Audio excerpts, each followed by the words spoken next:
Mercoledì 18 novembre, dedicazione delle basiliche dei Santissimi Pietro e Paolo. È il 323esimo giorno dall'inizio dell'anno, ne mancano 43 al termine. Il sole sorge alle 7:14 e tramonta alle 16:38. La luna si leva alle 10:58 e tramonta alle 19:27.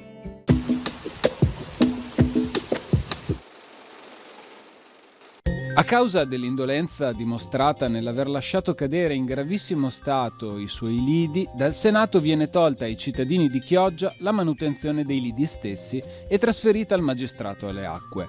Alla comunità chioggiotta, comunque, viene imposto un tributo annuo di 2.000 ducati.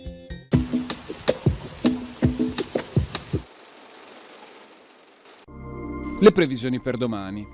Fino al pomeriggio sereno o poco nuvoloso. Di sera nuvolosità in aumento e modeste precipitazioni sui monti con quota neve attorno ai 1200-1400 metri. Sulla pianura varie nebbie fino all'alba in dissolvimento al mattino e localmente in nuova formazione di sera. Temperature in calo fino al pomeriggio ed in aumento in serata.